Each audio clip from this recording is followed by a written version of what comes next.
MCL, the word in your home.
Hello, it's my pleasure to welcome you to the hot seat on MCL television. Today, we'll be discussing the law, politics, and the contribution of the law to the development of democracy in Nigeria. And in the studio with me is a lawyer, a very senior lawyer, and a member of the Nigerian Bar Association Aba branch, Chief Victor Nwaugo. Victor, good to have you in our studio. Good morning, Chief. And of course, my name is Chimdi Olwoha. Barrister Nwaugo, what's happening in the Aba Bar since the election crisis of 2017? Well, peace has returned to MB Aba branch. We had crisis that started on 30th day of June 2017.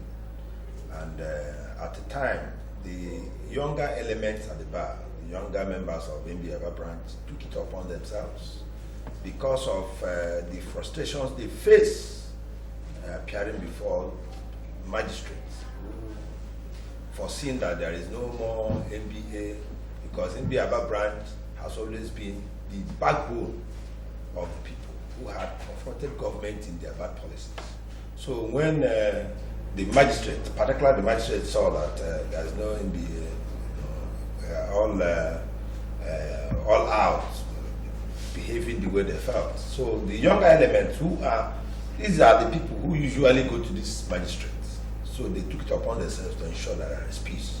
Luckily too, some elders led by Tiokire also on their own started this peace move. So there was a coalition of the younger elements and the elders. And just about 2 weeks now, the bar, MBA branch, in a meeting resolved to appoint an interim government, if I may use it, made up of all past chairmen of MBA Aba branch and all past national officers of MBA who are of MBA Aba branch. So today, there is peace in MBA Aba branch. How solid is this peace? When will the next election hold so that Aba Bar will have leaders? Well, the peace is holistic. And then we are given a mandate of the first 6 months. That 6 months will terminate by January. If they assess what the interim government has done, if they have done fairly well, there are resolutions that they may transmute into the interim government that will conduct election. But if they are judged not to have done well, the MBA Aba branch, also in a meeting, may decide to set up another a caretaker committee that will now conduct election, because the constitution of NBA says in a period of crisis, it will be the caretaker committee that will manage the affairs of the branch and then conduct election. So for now, the committee that is standing is not a caretaker committee, rather an ad hoc committee that will last 6 months. If they are judged to have done well, they may transmute into the interim management committee of the branch and conduct election.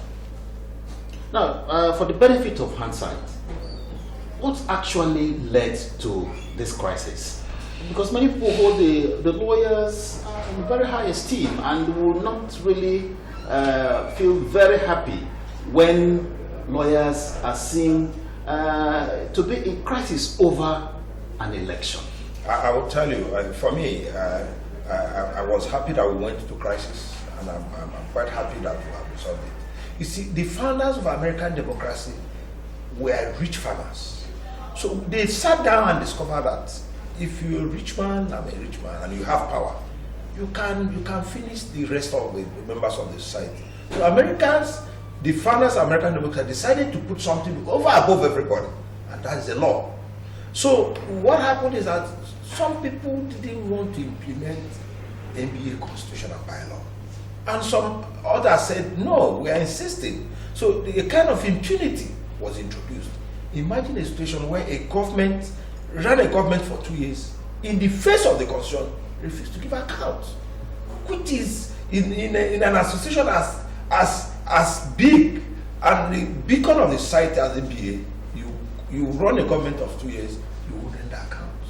So everything was shrouded in secrecy, and some lawyers insisted that until things are done openly and clearly, that we won't take it. So one thing led to the other, and then lawyers insisted that the election was not going to take place. Some people went and swore themselves in and purported to be the government, and then they were resisted until the NBA National also waded in at the time, set up, brought in a caretaker committee to resolve the issue. The caretaker committee came and compromised. Also, the people resisted them. So we left it at that until NBA younger members and some elderly members of the branch came together, and then today there is peace. Available information has it that you were central in the whole crisis of the NBA of 2017, and that even talks were brought in. I mean, could that have happened within the ranks of learned gentlemen? Well, that of talks I do not know, but that of whether military were drafted in, police were drafted in, yes, I agree, because I was once national legal advisor of NBA, and as national legal, one-time national legal, I had also participated in bringing peace in other crises, in other branches when they had crisis. So for me, I am a believer of rule of law. If we don't allow law to play a role, determine our fate, then the society will be a ruled society. It is not society ruled by what I think is right. It is a society ruled by what the law says should be done. So we insisted. Yes, if you say I was there, yes, I was at the center, because we insisted that things must done properly. So today, we have been vindicated, because it got to the point, even the people who purportedly declare themselves that they're leaders realized that there was no election. We insisted there was no election, and there was no election. We also insisted there must be accountability. And today it was the what led to the crisis. You can't run a government for 2 years. You spend money on the branch and you can't give account. And the law is very clear: for you to vote or be voted, you would have attended the meeting 5 times within the year of the election. And everything is shrouded in secrecy. You can't get somebody from a lawyer in East Alangwa and you put his name in the voters list. And we said no, you can't get somebody from Umuahia branch and put his name for the voters list for Mbiaba branch. And we're saying no. In fact, at that time, we said what our point was that let us get cameramen, let us get media men to give a live coverage, because we insisted on transparency. That was it. So the issue of talks, well, I didn't see talks, but as policemen both sides invited police, both sides invited the military. At the end of the day, they are organized society. They came to keep peace and ensure that peace was kept. And peace was kept. Are you happy that crisis took place? I'm happy about, because you see, there is this the motto of UNN is restoring the dignity of man. So the crisis has restored the dignity of 1 year post-call lawyer, because at the time in MBA Babra, some people were behaving and talking down on the fellow lawyers. So that crisis has shown that you do not underrate any lawyer. So today, yes, I'm not happy that we went through crisis, but I'm happy that we have learned so much from that crisis. So it will make us come together and stronger. So that is a lesson I've drawn from the crisis. Not that I want crisis to exist. After all, MBA, I'm talking about national MBA, in 1992 had crisis. Their own lasted from 1992 to 1998. And by the time we came together, people learned so much. Better to not do things with impunity, and it was a period IBB wanted to hijack MBA. And we said no, because in any society that MBA does not stand strong, to look at the government, where government has done well, say you have done well. Where government has not done well, we insist and tell you have not done well. Where MBA collides with government, it is conspiracy against the society, and we wouldn't want that. So at all times, MBA should be a professional body that should be guiding whether the rule of law is guiding the society. If government wants to cross over and cross the people, they have enormous power. MBA will always insist. Remember that we had the government in MBA branch when we had to wear our raincoat to demonstrate the level of decay of the roads in Aba. We have taken to street protest. We have initiated action in court. We have done so many things to protect the Aba society. So any MBA that does not stand up to protect the society is not what existed as MBA. So a number of people have expressed disappointment that the lawyers appear not to be crusading enough in handling issues that affect individuals and society where all of them live. See, that's what I'm saying. See, there may be one or two of private lawyers who engage in pro bono matters. But when the association as a body, we have human rights committee. If the association is taking up an issue, you know that you are dealing with an association. So that is why some of us felt that MPA must at all times remain strong. That the governor of Abia State today is from a particular section of the state. We will not make MPA to compromise. We are there to checkmate the government, no matter where you come from.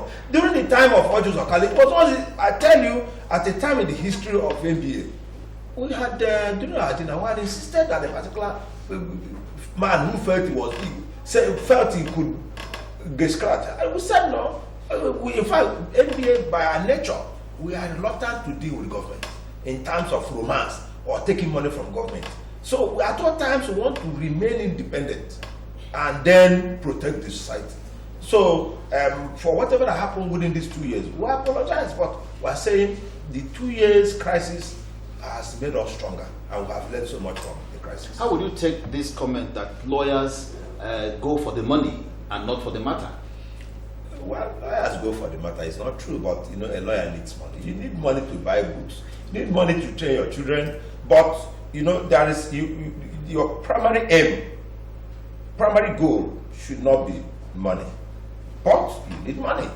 So some of us, we don't use the election petition as a test case. And the election petition, there are very few lawyers engage in election petitions, mostly senior advocates, and some. You don't use that one as a period. There are so many cases. But it's very fundamental. Election matter is fundamental. No, we are saying to democracy, yes, isn't it? That yes, is for the politicians. So why don't we use it as a benchmark to assess the performance of lawyers in terms of money and matter? No, you cannot use it, because that one has to do with at least those who are below average.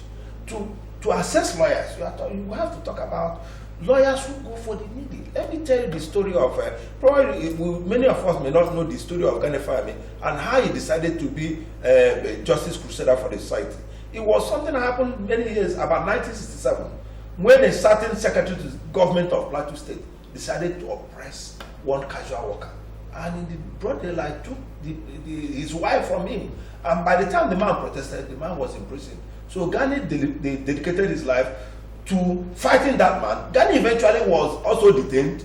And so he swore that he would dedicate his life towards fighting for the poor. So majorly, we are the best. When you see the best of a lawyer that fights for the society, it's the lawyer standing for the poor, standing for that person who cannot afford legal services. It's not the rich man. If the rich man comes to retain money, you pay me well, so that with what you have paid me, I can stand for the man who cannot afford to pay. So how many of the Ghanaians do we have in Aba? There are so many of them. To protect that. You have not heard about. I will have so many of that man in Plateau around here. You have not heard about Justice Crusader called Opayokiro. He's one even emperor too. There are so many of them. With some of us also in our own little way. So there are so many lawyers who come out to fight for the society. But at the same time, the lawyer needs money. So you get from the man that has, and then you render legal service to the man that cannot afford. So it's a balanced situation. But at the same time, there are lawyers. There are some of us who go for the money. I was speaking with a lawyer, yes, and discussing a particular matter happening in Abia State. I said, why are you people not going for it? You're looking for somebody to pay you for that. And you know, these people cannot pay. And he said, you don't want me to take care of my family? Do you want them to kill me?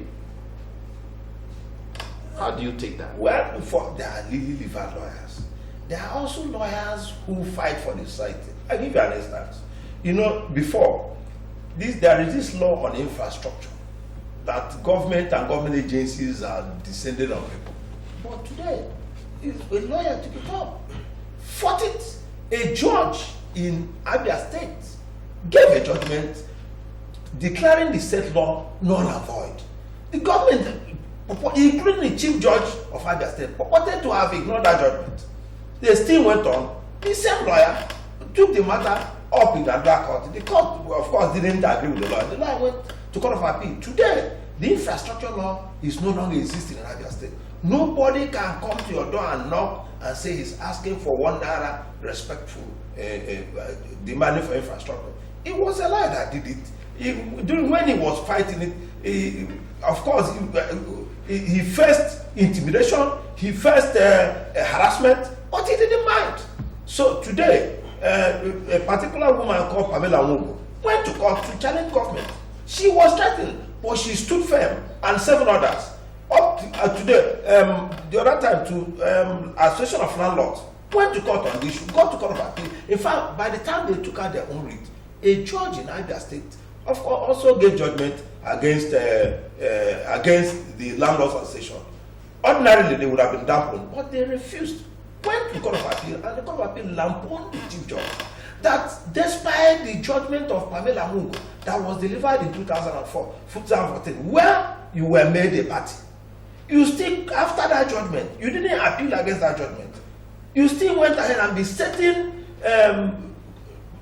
revenue court to continue to try people on infrastructure when the court has declared that law null and void. So the Court of Appeal didn't spare the chief judge of Abia State. It was a lawyer that went to court, virtually pro bono, at the detriment of threat to his life. So there are lawyers who fight for the society. They also, it's just in his individual training. You know, what have motivated you to be a lawyer? Some are motivated to make money. Some are motivated to fight for the society. But my concern is that the association as a group should at all times stand for the society. Does the association also look into the training of lawyers? Do you make contributions? Yes. In that aspect of training lawyers, so that you don't have garbage in, garbage out? I'll tell you, MBA constitutes a large number of council of legal education. It is this council that control the training of lawyers. But are you not bothered about the quality of lawyers that are coming out these days? Yes, A lot of people have expressed concern. No, I am bothered. In fact, so I had occasions where two lawyers that passed through my chambers. I wondered how they passed through university and passed through law school. So we are bothered, but at the same time, I think it has to do with I don't think that the quality of training has gone down, but I think because of law faculties have been so open in the past, you don't just give any person admission. Admission was so narrowed, but today, so many universities, you see a university that doesn't have the facility, they give them opportunity of giving admission to 200, 300, 400 students, and at that point, you see, all manner of students will go through the process. In the past, you don't just get admission into the university, you would have gone through the lower and upper college before you. Some, even you would have had their first degree, but today, and considering that some of them entered the university at a very tender age. So, and we are members of the society, we don't forget that. So, generally, the quality is losing its grip. So, the legal profession cannot be an exception. But we will continue to try. Would you then subscribe to the view that before you read law, you must have a first degree? No, but my view is that it should not be thrown open to everybody. The standard of admission should be tightened. That for me, including the quality of lecturers. Today, we have had lecturers who demand for marks. We hear about lecturers who demand bribe. So it will affect the quality not only on the side of the students, but on who are the lecturers. So I'm saying, Council of Legal Education, there's what is called continuing legal education in England. You don't just because you are called to the bar, you continue to practice. No, there is qualifying training. Even as a lawyer, if you don't qualify and accumulate a certain point within a year, you won't practice the next year. So training of lawyers should be a continuous thing. That's the case in England. But here, what are you doing here? No. Here we have introduced continuing legal education. There is also law, but it is not properly enforced. So, but I wish the enforcement, the Bar Association and Council of Legal Education will, and then Board of Bencher will enforce the continuous training of lawyers. Because if you're a lawyer, and being a lawyer is not enough for you to know the rules and procedure or the law, but you need continuous training and retraining, because law is dynamic. We get judgments every day. Judgment 5 years ago may be changed in 2019. So you need to be abreast. Thank you very much, Victor. We must take a break now. When we return, this conversation will continue. Don't go away.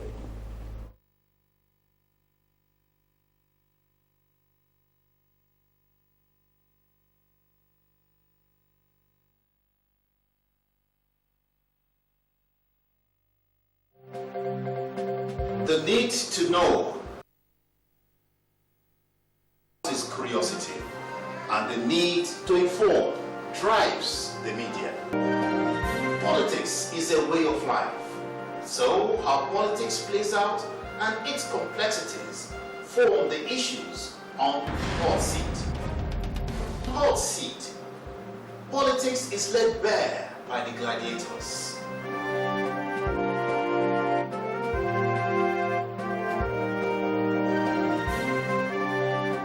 Join us every Saturday by 10 a.m.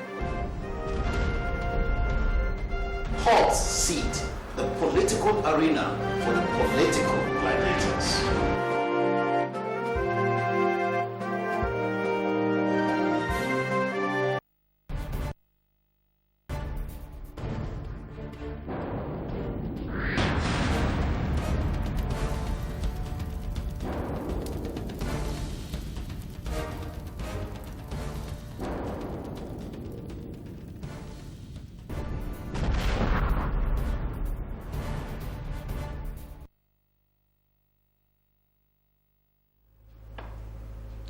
Good to know you're still there. And we've been discussing the law, politics, and democracy with Victor Nwaugo, a lawyer in Aba. You can join us by sending text messages with the number on your screen right now. Victor, many people, and in fact some people in government, in fact government itself, have blamed lawyers for the delay in administration of justice. Are you bothered about that? I'm worried. Not being bothered, I'm worried. You know why I'm worried? People are beginning to lose hope in the legal process as a means of ventilating their anger. You see, I wish your cameraman can go around the court halls. You have pity for the magistrate and the judges. They work under very severe conditions, very horrible conditions. I'll tell you, chambers of some magistrates are all leaky. If you go to welfare building, Red Cross building used to be a court hall. Virtually all the magistrate court is a sorry sight. If you go to the High Court of Aba, compare High Court of Aba, that of Imo, and that of River State. Living Abil, I have so many cases in River State. Despite the state of the arts provision for judges, yet cases are delayed, and you begin to wonder. My take is that the process of appointment of judges should be reviewed. You see, today, some people become judges because their relation is the governor.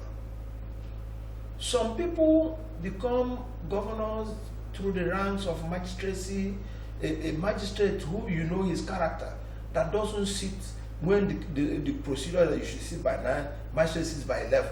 Before you know it, he's made a judge. The system is delayed by also lawyers.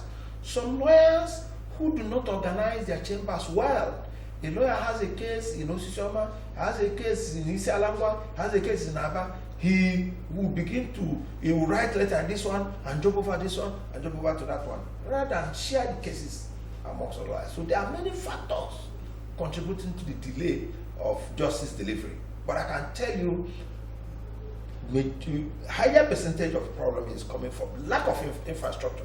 Judges are right in long hands, in a very horrible conditions, no air conditioned room. I tell you, the system is so bad, and I'm worried because if the system is not working, the people will be pushed to go and seek alternative dispute resolution. And now that alternative dispute resolution may mean going to meet Babalawo to solve their problem. Some will go to this area Bakasi. So I'm worried. Let me ask you, of the two major issues you've raised, which one is more responsible for this problem? Majorly. Is it the issue of poor working condition of judges and magistrates, or is it the inability of the lawyer to articulate properly his cases? You see, coming up with injunction requests for injunctions and postponement and all that. You see, let me go back a little bit. There is a procedure, particularly in the High Court. I'm giving an example of the High Court. There is a procedure of judicial system guided by rules of court, and that rules of court have made it possible for cases to move smoothly. Where before you delve into hearing, there is what is called pre-trial procedure. Unfortunately, our judges in Abia State do not conduct pre-trial procedure the way it is written in the rules.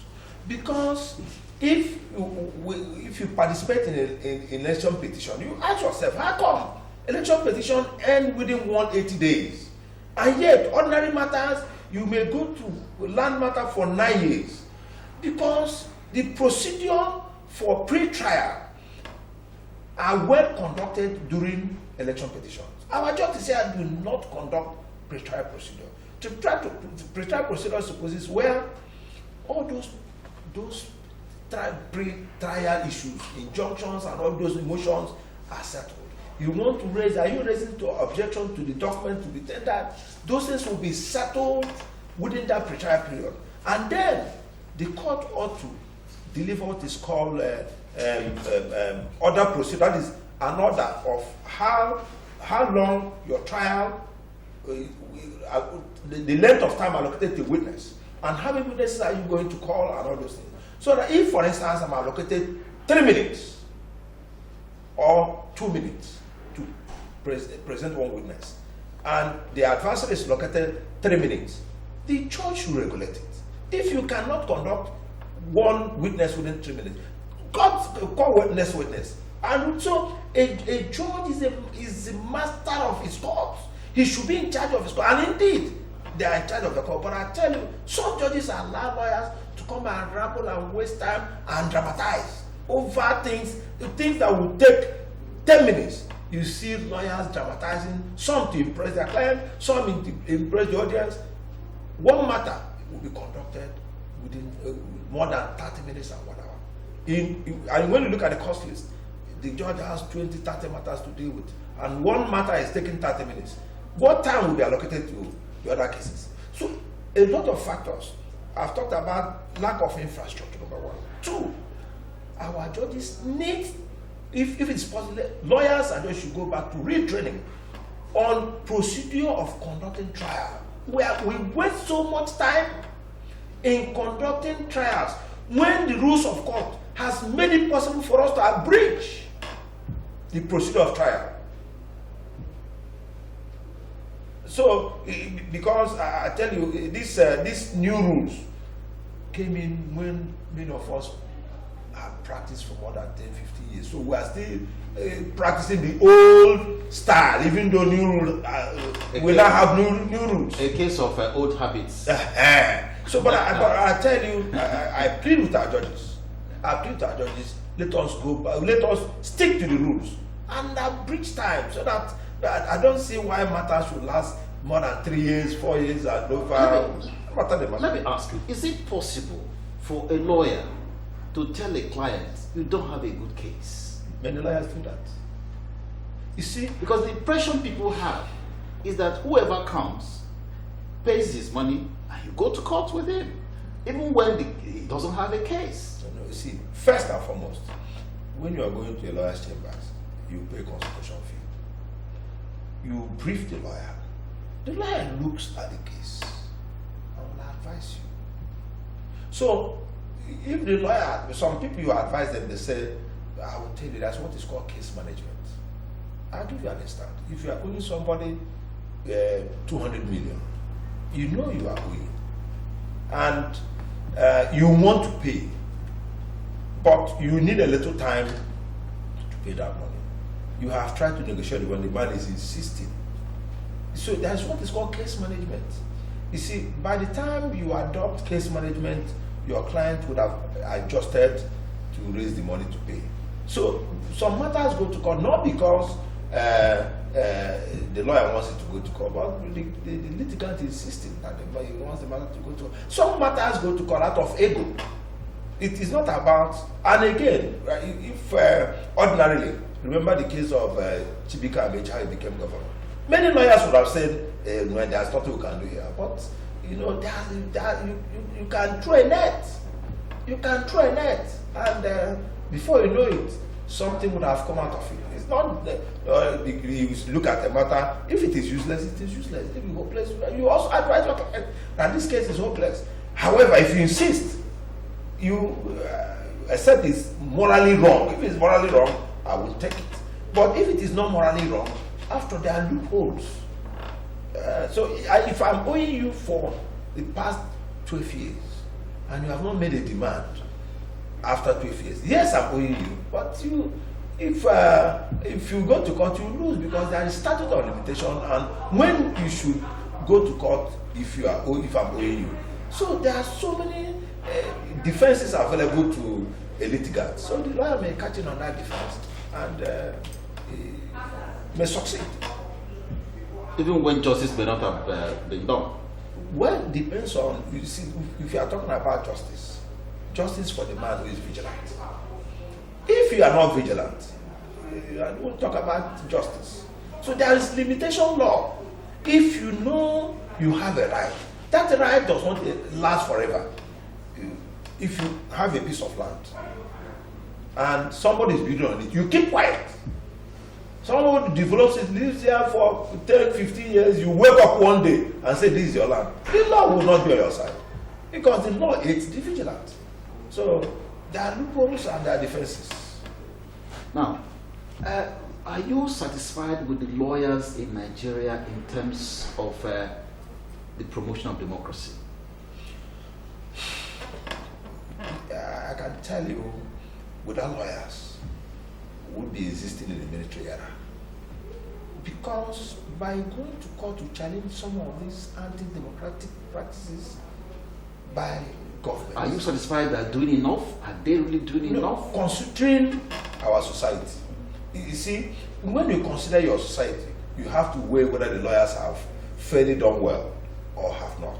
But so far, I must tell you regrettably, some lawyers are allowing themselves to be weighed down by the government excesses. Quantifying in terms of the number of lawyers and what we have done so far, particularly in democracy. We fought during the military, but under democracy, it appears that lawyers are being weighed down, and so many of these lawyers, they have their relations in government. So some of them, we are not moving the way we moved during the military era because we really fought in the military. Now we have democracy. I don't think we should reduce remove our gear from the throttle. We should also fire on because the law must at all times be the gauge of the standard of the society. Could be because many lawyers are in government themselves, and they're beneficiaries of the loopholes that exist against democracy. Today, for instance, if you are giving an example of a governor who was unelected, he comes to be the governor of Abia State and he's doing impunity, compared to a governor that stood election and was elected. The way you fight a man from nowhere who is lording over you, and the man whom the people on their own came around and elected, you see, he's the people's man, but at the same time, our duty at that point is to make sure that elected governor does not abandon his duties. That is what I'm saying. But probably because so many lawyers are also involved in government, so many lawyers have their relations in government. Some of these governors are relations to these lawyers, and so you see, we don't have that number if you compare the number of lawyers and what ought to be fighting. Not that there are still people who are fighting the government of the day, but I'm telling you, the number of lawyers that would have galvanized against anti-democracy have reduced. What's your take on the issue of the law on the administration of criminal justice? Yes, what's your take? Because many states are yet to domesticate that law. You see, are you? What's happening in Abia, where you are? Yes, I must tell you, Abia, God be the glory, has adopted the new criminal trial procedure. I was shocked when I had a matter in Imo State. I discovered that you see some accused persons who are standing trial for rape. For the past 5 years, their matter has not been filed before the High Court. But the procedure in Abia is that when you're standing trial for capital offense like armed robbery, kidnapping, you must be charged before the court within 1 year. So Abia has embraced the new procedure, the criminal justice system. So Abia is ahead of some states. Abia is ahead of Imo when it comes to criminal trial. If you visit the prison in Abia and Imo, you'll be shocked that the lawyers, you ask lawyers in Imo what they are doing. You see people standing trial over petty things, past 5 years, they're still in detention. But I can tell you, if you compare... How many times is a magistrate expected to visit the police detention centers to look at... Periodically. It's supposed to be monthly. Yes. How many are you monitoring to know whether it's been executed? That's what I'm saying. This is the duty of NBA at this point. You see, NBA has usually have a committee called Judiciary Monitoring Committee. So, because of this crisis, we will not be able to set up that Judiciary Monitoring Committee. But before this program ends, I must tell you one sad experience in our judicial system. If you go to Soma Magistrate District, one courtroom housing more than 12 magistrates. One courtroom, a whole magistracy. You see that magistrates get sitting time in hours. You sit on Friday by 12 to 1, and then on Thursday by 9 to 10. One courtroom. So you ask yourself, what is happening? Imagine a man, landlord-tenant matter in Osisoma. It will last for the next 5 years. So I think government should wake up. I don't know what does it take to build court hall. Probably they have not told the governor, but I hope people are listening. Yes, generally we have bad infrastructure, but that of Osisoma is a very horrible story to tell. One court hall for more than 12 magistrates. I don't know how you expect that magistrate to make a return and get judgment. How many judgments would such a magistrate get? One magistrate get in a year. And a landlord who has gone to ventilate his anger, in the next 3-4 years, you are still talking about whether you vacate my one room, whether you vacate my one flat or not. How will that investor, you want to invest in housing in Abia, will you do that? You won't do that. When in Calabar, landlord-tenant matter does not last more than 6 months. You determine it one way or the other. If the tenant feels charging, you appeal to the High Court. But here, at this point, it is not the doing of the magistrate, nor that of the lawyer, nor that of the landlord, nor that of the parties, but lack of infrastructure. Okay. Security is the issue in Nigeria now. Many people feel disappointed at what's going on in terms of security of lives and property. Many are disturbed that people are dying, are being killed for avoidable reasons, in avoidable circumstances. What's your take on this? You see, the primary duty of government is to secure life and property. A government that cannot secure life and property has failed. That is truth. But security is the duty of everybody. The society, the local government, the state government, and the federal government. I said this. Let me give for instance in Abaya. I believe that it's the duty of the local government to go to town unions, market associations, churches, and educate the people on the basic safety net procedure. If, for instance, I'm seeing criminal activity happening in near me, do we have the usual number to allow the police? Who should educate the public on public awareness? Because a local government chairman has security vote. That security vote, what are you supposed to do with it? You have to at least use it at that level to enlighten the site. Then when you get to the state level. The other day, I read where the government of Abia State was, they were happy that a certain cartel of criminals were arrested. I say it coincided when they gave about 30 pieces of vehicles to the police. For me, the state has their own major role. In today's world, where technology has taken over, we should have CCTV cameras on our streets. Companies should be made as a matter of policy. If you're a company and you're operating in major cities in Abia State, you must have CCTV cameras inside and outside. So this can aid the police. What of the road? What of there should be special police. The governor should have an understanding with the commissioner of police and area commanders, get special squad where you provide certain basic facilities for the special squad who will dare the criminals. Give scholarship to their children, give them housing scheme, make them feel beyond what the federal government can provide.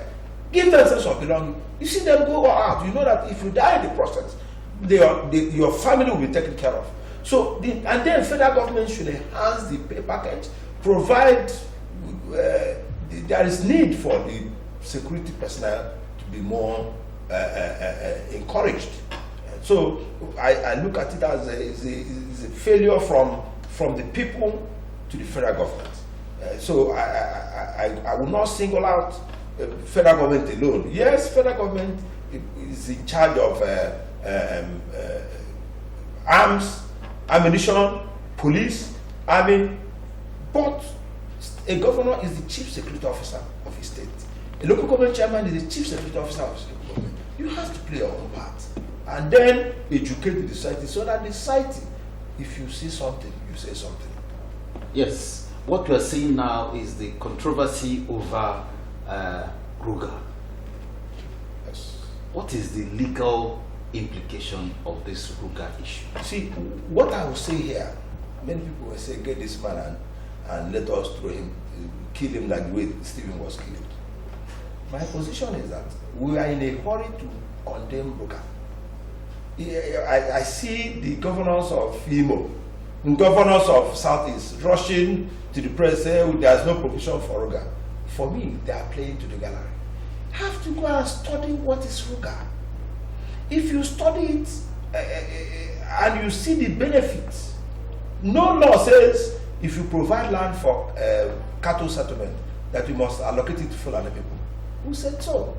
Igbo man can go into cattle rearing, get the money from federal government, develop a place for your people, give allocation to Igbos to go into cattle. Umahia people are into cattle, Mbise people are into cattle. Get that money, get a place, develop it, and then you allocate to your people. Get the money from federal government. See, my own is that you have not studied a thing. You don't know how it operates, and quickly you're playing to the gallery and saying you are condemning Ruga. Why should you condemn what you don't know? First, get a team that will study what Ruga means, and if it is beneficial, you ask government if we are interested in Ruga, and then you allocate land for Ruga. The federal government will give you money. You develop Ruga and allocate to the indigents. Nobody has said that you must only allocate to Fulani people. I want to be a cattle farmer when I retire as a lawyer. I wish today, let me give an example with Ariara Market. If Ariara Market had been developed by a private person, it would be difficult to get a shop. Today, if government is allocating store at the cost of 500,000, an individual will allocate at the cost of 10 million. So if either state or Igbo state can get a place, say federal government will have a place we want to develop for cattle settlement, but we need your assistance. If you give your assistance, you develop it. You call your people, come and take a place and go into the business. Somebody opened my eyes. You see, somebody bought one young cow at 40,000. After 4 months feeding, he sold it at 180,000. Who told you that Igbos cannot do that business? That business is not left for any tribe. If Igbos are claiming to come from the Jews, from God, go to the Bible and read. Guys are herdsmen. If truly we are claiming to be children of God. If you go to the numbers 36, numbers 24 and 36, go and read it. They were given pastoral area because they are herdsmen. As a young man, my grandfather, I saw my grandfather, he was a herdsman dealing with goats and sheep. But today we have abandoned it. Why should we abandon cattle rearing for any tribe? It's a big business. We should go into it, conquer that area, and tell them we can do it better than them. Well, that's from Victor Nwaugo, a senior lawyer in Aba, telling us to go into animal farming. And he is very optimistic that people from the Southeast can make good business of it. Thank you very much, Victor, for being on our program today. Thank you. And I hope you will come again when next we come across to you. Until Until same time next week, this is Chimdi Oluoha thanking you for being part of this program. Bye-bye.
MCL, the word in your home.